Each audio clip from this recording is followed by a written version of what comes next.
بسم اللہ الرحمن الرحیم۔ ہم عذاب قبر کی روایات کا مطالعہ شروع کر رہے ہیں۔ پہلی روایت مسند احمد سے لی گئی ہے، رقم ہے 24,582۔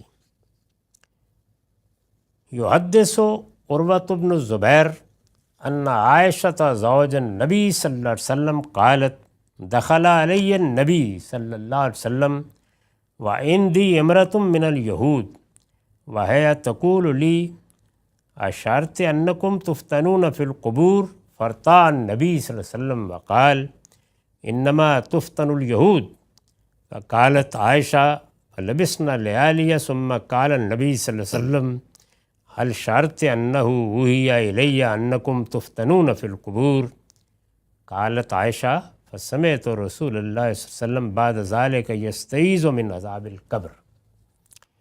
عروہ بن زبیر کا بیان ہے کہ سیدہ عائشہ رضی اللہ عنہا نے کہا نبی صلی اللہ علیہ وسلم میرے ہاں تشریف لائے۔ یہ ذہن میں رکھیں کہ یہ سب تاریخ ہے، یعنی لوگ بیان کر رہے ہیں، کوئی واقعہ، کوئی حادثہ، کوئی بات سنی ہے، کوئی چیز پیش آئی ہے، وہ جس کے علم میں آ گئی وہ آگے بیان کرتا ہے۔ تو ہماری تاریخ ابتدائی دور میں اسی طرح بیان ہوئی ہے، یعنی سننے والوں نے، دیکھنے والوں نے بیان کر دی۔ نبی صلی اللہ علیہ وسلم میرے ہاں تشریف لائے، اس وقت ایک یہودی عورت میرے پاس بیٹھی تھی اور مجھ سے کہہ رہی تھی تم جانتی ہو کہ تمہیں قبروں میں عذاب دیا جائے گا۔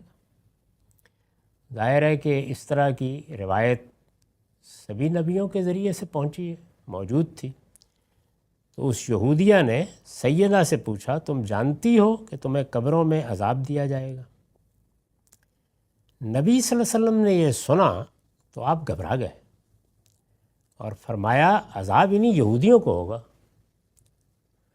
یعنی نبی صلی اللہ علیہ وسلم نے اس کو قبول نہیں کیا، سخت رد عمل کا اظہار کیا اور فرمایا کہ عذاب انہی یہودیوں کو ہوگا۔ یہ کہہ کے آپ چلے گئے۔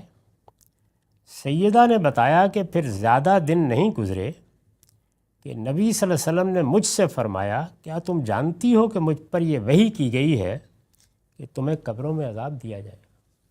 یعنی جس چیز کی نفی کی، پھر اس کے بعد بتایا کہ مجھے اوپر سے توجہ دلا دی گئی ہے۔ سیدہ کہتی ہیں اس کے بعد نبی صلی اللہ علیہ وسلم کو میں نے ہمیشہ قبر کے عذاب سے اللہ کی پناہ مانگتے ہوئے سنا ہے۔ کہ یہاں سے اس باب کی روایات شروع ہو رہی ہیں۔ اب اس میں جو اہم چیزیں ہیں ان کو سمجھنے کے لیے میں آپ کے سامنے اپنے حواشی رکھتا ہوں۔ پہلی بات، قبروں میں عذاب دیا جائے گا، اس سے کیا مراد ہے؟ تو میں نے لکھا ہے کہ یہاں اور اس سے آگے، یعنی آگے جو روایتیں آئیں گی، یہ کافی طویل باب ہے، یہاں اور اس سے آگے قبر کا لفظ جہاں بھی آیا ہے اس سے مراد اسی زمین میں وہ جگہ ہے جس میں اللہ تعالیٰ نے ان نفوس کو رکھنے کا اہتمام کیا ہے جنہیں ملائکہ موت کے وقت انسان کے اس مادی جسم سے الگ کر کے اپنی تحویل میں لے دیتے ہیں۔ یعنی یہاں اس سے مراد لازماً وہ قبر نہیں ہے جو ہم بناتے ہیں اور اس میں کسی کو دفن کرتے ہیں، بلکہ اسی زمین میں آگے اس کی بہت تفصیلات آئیں گی کہ اسی زمین میں ایک مرحلہ ہے جس سے ہم گزرتے ہیں، اس میں پیشی ہوتی ہے، لے جایا جاتا ہے، اس کی تفصیلات آگے خود روایتوں میں آ جائیں گی کہ مرنے کے بعد کیا چیزیں ہوتی ہیں، اور پھر اسی زمین میں واپس بھیج دیا جاتا ہے۔ اور وہ کیا چیز بھیجی جاتی ہے؟ ہمارا جسم نہیں بلکہ ہماری اصل شخصیت، وہ کس طرح رکھی جاتی ہے؟ ہمارے لیے وہ غیر مرئی ہے سب کچھ، اس کو ہم دیکھ نہیں سکتے۔ تو یہاں قبر کا جو لفظ استعمال ہوتا ہے وہ اصل میں اس جگہ کے لیے استعمال ہوتا ہے جس میں اللہ تعالیٰ اسی زمین میں ان نفوس کو رکھ رہے ہیں۔ اب کس طرح رکھ رہے ہیں، غیر مادی چیزیں کیسی رکھی جاتی ہیں، اس کے بارے میں ہم کچھ نہیں کہہ سکتے۔ اس کا علم اللہ تعالیٰ نے انسان کو نہیں دیا، یعنی یہ سب آگے کس طرح ہوگا نہ انسان اس کو گرفت میں لے سکتا ہے، کیونکہ ہم تو مادی چیزوں ہی کو دیکھ سکتے ہیں۔ یہ کرسی ہے، یہ میز ہے، یہ انسان ہے، اس کو دیکھ سکتے ہیں، رکھ سکتے ہیں۔ غیر مرئی چیزوں کا کچھ تصور کر لیتے ہیں، لیکن وہ رکھی کیسے جاتی ہیں، ان کے لیے کوئی جگہ کیسے بنتی ہے، انہیں بند کیا جائے تو کیا صورت ہوگی، کسی جگہ پر نعمت دی جائے تو کیا صورت ہوگی، اس کا کوئی تصور ہمارے ذہن میں نہیں آ سکتا۔ اس کا علم اللہ تعالیٰ نے انسان کو نہیں دیا، لہٰذا روایتوں میں وہی لفظ اختیار کر لیا گیا ہے جس سے اس زمانے کے لوگ واقف تھے، اس لیے کہ وہ اپنے مردوں کو بالعموم قبروں میں دفن کرتے تھے۔ تو ہمیں اگر کوئی بات بتائی جائے گی تو اللہ تعالیٰ نے قرآن میں وضاحت کر دی ہے کہ تم جو الفاظ بولتے ہو، جن سے مانوس ہوتے ہو، ملتی جلتی چیزوں میں وہی الفاظ استعمال کر کے ہم اس دنیا کی باتیں تمہیں بتا دیتے ہیں۔ تو یہ اس میں ملحوظ رکھنا چاہیے۔ دوسری چیز یہ فرمائی کہ نبی صلی اللہ علیہ وسلم نے یہ سنا تو آپ گھبرا گئے، اور یہ بات بھی کہ عذاب کے لیے لفظ فتنہ استعمال ہوا ہے، یعنی اس خاتون نے جو لفظ استعمال کیا وہ یہ تھا انکم تفتنون فی القبور۔ اس پر میں نے توجہ دلائی ہے کہ اصل میں لفظ تفتنون آیا ہے، عرب جاہلیت کی زبان میں یہ لفظ جس طرح آزمانے کے معنی میں استعمال ہوتا ہے، یعنی فتنہ عربی زبان میں ایک ایسا لفظ ہے جو 2 3 4 معنی میں آتا ہے، تو آزمانے کے معنی میں بھی آتا ہے، اسی طرح عذاب دینے کے معنی میں بھی آ جاتا ہے، پرسیکیوشن کے معنی میں، کسی کو عذاب دینے کے معنی میں، کسی کے اوپر کوئی تعذیب کا تازیانہ برسا دینے کے معنی میں، بہت سی اس کے مفاہیم ہیں، تو سیاق معلوم ہو جاتا ہے۔ قرآن مجید میں اس کی مثال سورہ بروج کی آیت 10 میں دیکھ لی جا سکتی ہے۔ چنانچہ آیت کے الفاظ ان الذین فتنوا المؤمنین والمؤمنات کے تحت زمخشری نے لکھا ہے وَمَانَا فَتَنُوهُمْ عَذَّبُوهُمْ بِالنَّارِ وَأَحْرَقُوهُمْ، یعنی یہاں فتنہ عذاب کے معنی میں، تو یہ جو اصل لفظ استعمال ہوا ہے اس کا ترجمہ چونکہ عذاب کیا ہے، تو یہ معلوم رہنا چاہیے کہ وہ اس پہلو سے کیا گیا ہے، لفظ اس معنی میں استعمال ہوتا ہے۔ تو میں یہ عرض کر رہا تھا کہ حضور نے سنا تو گھبراہٹ میں آپ نے فرمایا کہ عذاب انہیں یہودیوں کو ہوگا، تو یہ کیا بات ہے؟ میں نے یہ پوری بات جو ہے اس کو کھول بھی دیا ہے، یعنی یہودی عورت کا جملہ راوی نے یہ صاف معلوم ہوتا ہے کہ پوری طرح نقل نہیں کیا۔ یہودی عورت کی پوری بات غالباً یہ تھی اللہ تمہیں قبر کے عذاب سے بچائے، کیا تم جانتی ہو کہ تمہیں قبروں میں عذاب دیا جائے گا؟ یعنی اس نے گویا بڑی خیرخواہی کے انداز میں یہ بات کی۔ آگے کی روایتوں سے واضح ہے کہ بعض راویوں نے پہلا اور بعض نے صرف دوسرا جملہ روایت کیا، یعنی آگے یہی بات بیان ہوگی تو 2 جملے ہیں، بعض نے پہلا روایت کر دیا، بعض نے دوسرا، تو یہ معاملہ ظاہر ہے راوی حضرات ہیں کر دیتے ہیں، تاہم دونوں کو ملا کر دیکھا جائے تو ان میں کوئی تضاد نہیں ہے۔ یعنی پوری بات یہ ہے کہ اللہ تمہیں قبر کے عذاب سے بچائے، کیا تم جانتی ہو کہ تمہیں قبروں میں عذاب دیا جائے گا؟ عذاب انہیں یہودیوں کو ہوگا۔ نبی صلی اللہ علیہ وسلم کی پوری بات یہاں نقل نہیں ہوئی، بلکہ صرف وہ جملہ نقل ہو گیا ہے جو غلط فہمی کا باعث بن سکتا ہے۔ اس طرح کے تصرفات روایتوں میں بالعموم ہو جاتے ہیں، چنانچہ آگے کی روایتوں کو ملا کر دیکھیے، ایک ہی بات کو مختلف لوگ بیان کرتے ہیں، تو آپ نے غالباً فرمایا تھا میں اس سے اللہ کی پناہ مانگتا ہوں، یہود کہتے ہیں تو یہ عذاب پھر انہی کو ہوگا، یعنی یہ پورا جملہ گویا یہ تھا انہوں نے جھوٹی بات کہی ہے، بلکہ وہ تو اللہ پر اس سے بڑھ کر جھوٹ مانتے رہے ہیں، قیامت سے پہلے کوئی عذاب نہیں ہوگا۔ پوری بات یہ آگے واضح ہو جائے گا، یہ تھی، یعنی حضور کا تاثر یہ تھا کہ قبروں میں کسی عذاب کا سوال نہیں ہے، قرآن کہتا ہے قیامت میں لوگ اٹھیں گے، اٹھ کے حساب کتاب ہوگا، پھر عذاب ہو جائے گا۔ تو پہلا تبصرہ جو نبی صلی اللہ علیہ وسلم نے کیا وہ یہ تھا۔ تو کیا پیغمبر کے ساتھ بھی یہ معاملہ ہوتا ہے؟ پھر اس کے بعد وحی آئی تو کیا بتایا گیا، اس پر ہم آئندہ نشست میں گفتگو کریں گے۔ وآخر دعوانا الحمدللہ رب العالمین۔ بسم اللہ الرحمن الرحیم۔ عذاب قبر کا باب ہم روایتوں میں دیکھ رہے ہیں۔ اس میں پہلی روایت میں نے پڑھ دی تھی، اس کا ترجمہ بھی ہو گیا تھا، اس سے متعلق بعض چیزیں بھی عرض کرتی گئی تھیں۔ یہ مسند احمد کی روایت ہے اور اس کا رقم ہے 24,582۔ اب اس میں یہ مسئلہ زیر بحث تھا کہ اللہ کے آخری پیغمبر کے سامنے ایک یہودیہ نے سیدہ عائشہ کو یہ بتایا کہ تم لوگوں کو معلوم ہے نا کہ قبروں میں بھی عذاب ہوگا، تو رسول اللہ نے اس پر بڑی سخت تنقید کر دی اور یہ کہا کہ یہ عذاب اگر ان کے ہاں کہتی ہے کہ ہوگا تو پھر انہی کو ہوتا ہوگا، اس لیے کہ جب تک قیامت برپا نہیں ہوتی قرآن مجید میں جو بات بیان ہوئی ہے اس سے بظاہر تو یہی معلوم ہوتا ہے کہ اس وقت عذاب کا کیا سوال، عذاب کی جگہ تو قیامت میں حساب کتاب کے بعد ہے۔ تو یہ گویا جو کچھ رسالت میں آپ صلی اللہ علیہ وسلم نے اس وقت تک جتنا قرآن نازل ہوا تھا اس سے سمجھا تھا، اس کی بنیاد پر آپ نے یہ تبصرہ کر دیا۔ تو اس میں ظاہر ہے کہ یہ سوال پیدا ہوتا ہے کہ کیا ایسا پیغمبروں کے ساتھ بھی ہوتا ہے؟ تو میں نے اس کی وضاحت کی ہے۔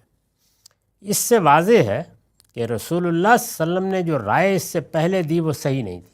یعنی خود روایت میں ہم نے پڑھ لیا کہ چند دن گزرے، یہ تبصرہ رسول اللہ نے کیا، کہیں باہر سے تشریف لائے اور بتایا کہ مجھے وحی کی گئی ہے اور بتا دیا گیا ہے کہ اس یہودیہ کی بات اصول میں درست تھی، ٹھیک تھی اس کی بات۔ اس سے واضح ہے کہ رسول اللہ صلی اللہ علیہ وسلم نے جو رائے اس سے پہلے دی وہ صحیح نہیں تھی۔ اس کی وجہ یہ ہو سکتی ہے کہ سورہ مومن میں آل فرعون کے لیے قیامت سے پہلے جس ذہنی عذاب کا ذکر صراحت کے ساتھ ہوا ہے اسے غالباً آپ انہی کے ساتھ خاص سمجھتے تھے۔ سورہ مومن نازل ہو چکی ہے، اس کی وجہ یہ ہے کہ وہ مکی سورہ ہے اور اس میں فرعون اور آل فرعون کو اس وقت کیا صورت درپیش ہے، یعنی ابھی قیامت نہیں برپا ہوئی، اس وقت وہ جہاں دفن ہے وہاں ان کے ساتھ کیا ہو رہا ہے اس کو قرآن نے خود بیان کیے اور یہ بتایا ہے کہ صبح و شام ان کے سامنے ان کا ٹھکانہ پیش کیا جاتا ہے۔ اس سے یہ واضح ہو گیا کہ وہ عذاب ذہنی ہے، جسمانی نہیں ہے، اس میں مبتلا ہے۔ یعنی گویا ان کو بار بار ان کا ٹھکانہ دکھایا جاتا ہے، جس طرح سے ہم جب سو رہے ہوتے ہیں تو ہمیں اچھے یا برے خواب آتے ہیں، ڈراؤنے خواب بھی آتے ہیں اور اچھے خواب بھی آتے ہیں، بڑے شیریں، بہت لذیذ۔ آدمی جب اٹھتا ہے تو اس کا دل چاہتا ہے کہ کاش یہ خواب ختم نہ ہوا ہوتا، اور وہ بھی ہوتے ہیں کہ لوگ ہڑبڑا کے اٹھ جاتے ہیں، ڈر کے اٹھ جاتے ہیں۔ تو اس طرح کی کیفیت، سب سو رہے ہیں یہ تو بتا دیا گیا ہے، آگے بھی تصریح ہو جائے گی کہ سب لوگوں کو سلا دیا جاتا ہے، یعنی جو ان کی شخصیات ہیں ان کے ساتھ جو معاملہ اصلاً کیا جاتا ہے وہ وہی ہوتا ہے جو اس دنیا میں نیند کی حالت میں ہمارے ساتھ ہوتا ہے، لیکن ایک ذہنی اذیت ہے جس میں وہ مبتلا ہیں، اور آل فرعون کے بارے میں اس کا ذکر آیا ہے۔ تو رسول اللہ صلی اللہ علیہ وسلم نے ظاہر دو ہی صورتیں ہو سکتی ہیں، یا تو اس کو اس معنی میں لیا نہیں کہ یہ کوئی عذاب کیا ہوا، دکھائی دیا جاتا ہے، ظاہر وہاں دکھانے ہی کا ذکر ہے، اور اس کے بعد بیان کیا ہے کہ پھر قیامت کے دن یہ شدید ترین عذاب کی طرف لوٹا دیے جائیں گے۔ پوری آیت گویا بیان کر دیتی ہے کہ اس وقت کیا ہو رہا ہے، قیامت کب آئے گی، اور پھر آل فرعون کے ساتھ کیا ہوگا۔ تو آپ یا اس کو انہی کے ساتھ خاص سمجھتے رہے ہوں گے، تو آپ نے فرمایا کہ یہ کیسے ہو سکتا ہے، کیونکہ یہاں بھی آپ نے یہ بتا دیا تھا کہ یہود کے ہاں اگر یہ روایت ہے تو پھر ان کے لیے ہوگا یہ، تو اپنے لیے یا اپنی قوم کے لیے یا اپنی امت کے لیے آپ اس کو نہیں سمجھتے تھے۔ اس پر تعجب نہیں ہونا چاہیے۔ اس طرح کی غلط فہمی جس طرح دوسرے اہل علم کو ہو سکتی ہے اسی طرح پیغمبر کو بھی ہو سکتی ہے۔ یعنی اللہ کا پیغمبر بھی جس وقت اس کی طرف کتاب آتی ہے تو ایسا نہیں ہے کہ اس کی ہر تفسیر اور اس کا ہر مطلب اور اس کے ہر معنی فوری طور پر الہام کر دیا جاتا ہے۔ جب وہ آتی ہے، وہی آتی ہے، سنتا ہے، پڑھتا ہے، تو وہ بھی اسی طرح غور کرتا ہے، اسی طریقے سے سمجھتا ہے۔ البتہ یہ چیز اللہ تعالیٰ نے بتا دی ہے کہ اگر کہیں اس کو کسی بات کے سمجھنے میں غلطی لگ جائے تو اللہ تعالیٰ کی طرف سے توجہ دلا دی جاتی ہے۔ اسی طرح یہ تو ایک سمجھنے کا معاملہ ہے، اسی طریقے سے جو اصول بیان ہوتے ہیں دین کے، شریعت کے، ان کا ظاہر زندگی کے معاملات پہ اطلاق کرنا ہوتا ہے۔ تو یہ اپلیکیشن جس سے فروع وجود میں آتی ہیں، اس میں بھی پیغمبر اجتہاد کرتا ہے۔ اجتہاد بالعموم درست ہوتا ہے، لیکن اگر غلطی ہو جائے تو اللہ اس کی بھی تصحیح کر دیتے ہیں۔ تو یہ تو ہوتا ہے، لیکن یہ کہ سمجھنے میں کوئی غلطی لگے گی نہیں، کوئی سہو نہیں ہوگا، کوئی نسیان نہیں ہوگا، اس طرح کی بات نہیں ہے۔ تو یہاں بتا دیا گیا ہے کہ یہ ہوا، اور جب ہوا تو پھر اللہ تعالیٰ نے تصحیح فرمائی۔ اس طرح کی غلط فہمی جس طرح دوسرے اہل علم کو ہو سکتی ہے اسی طرح پیغمبر کو بھی ہو سکتی ہے، تاہم اللہ تعالیٰ اس کی لازماً تصحیح کر دیتے ہیں۔ یہاں بھی دیکھیے تصحیح ہو گئی، یعنی چند دن کے بعد بتا دیا گیا، جس طرح کہ اس واقعے میں بھی کر دی گئی ہے۔ چنانچہ معلوم ہوا کہ قرآن میں جو کچھ فرعونیوں کے لیے بیان ہوا ہے وہی ان سب لوگوں کے ساتھ بھی یقیناً ہوگا جن کا معاملہ ایسا واضح ہو جیسا کہ فرعونیوں کا تھا۔ تو اب فرعونیوں کا جو معاملہ قرآن کی سورہ مومن میں بیان ہوا ہے وہ اس چیز کی بنیاد بن جاتا ہے کہ اللہ تعالیٰ کے ہاں ویسے تو سب سلا دیے جاتے ہیں، لیکن اس طرح کے مجرم جب سلا دیے جاتے ہیں تو اس ذہنی اذیت سے گزارے جاتے ہیں جس کا ذکر ہوا ہے۔ تو ظاہر ہے کہ جب یہ فرعونیوں کے معاملے میں ہوا ہے تو جو دوسرے پیغمبروں کے مخاطبین میں اسی طرح کے سرکش پیدا ہوئے، جنہوں نے فرعونی کی طرح بات ماننے سے انکار کر دیا، جنہوں نے اللہ تعالیٰ کی نشانیوں کو جھٹلا دیا، ان کے ساتھ کیوں نہیں ہوگا؟ ان کے ساتھ بھی ہوتا ہوگا۔ چنانچہ معلوم ہوا کہ قرآن میں جو کچھ فرعونیوں کے لیے بیان ہوا ہے وہی ان سب لوگوں کے ساتھ بھی یقیناً ہوگا۔ یہ بات ہے جو اللہ تعالیٰ کی طرف سے بتائی گئی کہ جب ہم نے قرآن میں یہ لکھ رکھا ہے کہ فرعون اور آل فرعون کے ساتھ یہ ہو رہا ہے اس وقت، تو سوال یہ ہے کہ یہ باقی لوگوں کے ساتھ کیوں نہیں ہوگا اگر وہ بھی اسی طرح کے ہوں گے جن کا معاملہ ایسا واضح ہو جیسا کہ فرعونیوں کا تھا۔ ایسا واضح یعنی اللہ کے پیغمبر نے حجت تمام کی، دنیا ہی میں واضح ہو گیا کہ بدبخت ہیں، پھر اس کے بعد اس دنیا میں عذاب آیا، تو وہ لوگ جن کا فیصلہ اسی دنیا میں ہو گیا وہ کس طرح سے اطمینان کی نیند سو سکتے ہیں؟ جیسے کہ رسول اللہ کے مخاطبین میں بھی قریش کے بڑے لیڈر ابو جہل، ابو لہب وغیرہ۔